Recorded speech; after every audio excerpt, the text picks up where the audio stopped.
galmee du'a kooti galaa galchiteeta jabaataan maqaa kee nakaasi gooftaa koo situ waanne nu baase gubaataa laphee koo kaleessa na ceesiftee har'aas na faana jirta galmee du'a kooti galaa galchiteeta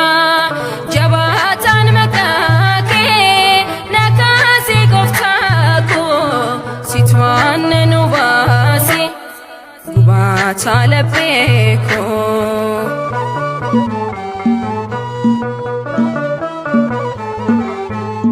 kabiyyoof sagantaan koo sirratti diriire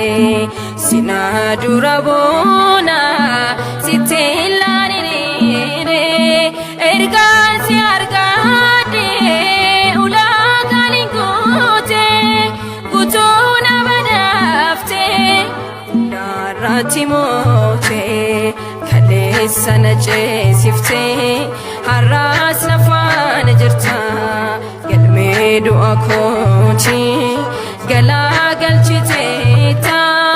jabaataan maqaa kee nakaasi gooftaa koo situ waanne nu baase gubaataa laphee koo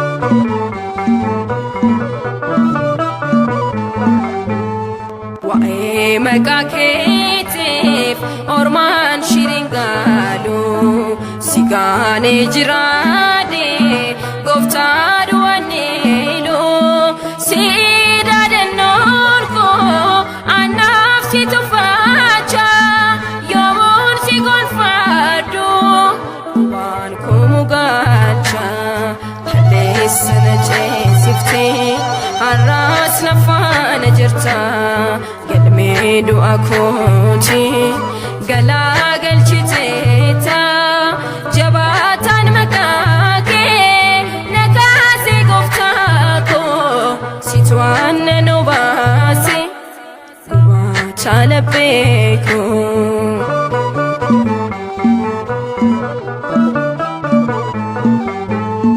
kakkuun koo si qofa waadaan koo innaara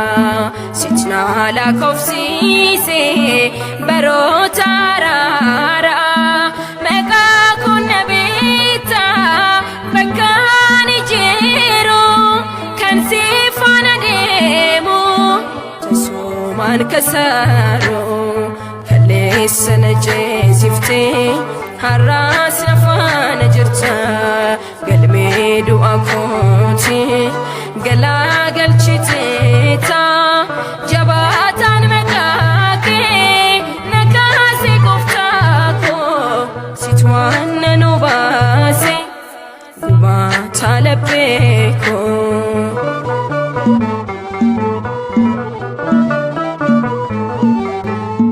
maqaa koof joruun koo taasolumaan kengitu garaan koo si beeka kan kee himin fitu sitoo na filaatte daandii koo mijeesse inni sin waakanne laataan lolaase kaleessa na ceesifte har'aas na faana jirta galmee du'a kooti galaa galchiteeta jabaataan maqaa kee nakaasi gooftaa koo situ waanne nu baase gubaataa laphee koo kaleessa na ceesifte har'aas na faana jirta galmee du'a kooti galaa galchiteeta jabaataan maqaa kee nakaasi gooftaa koo situ waanne nu baase gubaataa laphee koo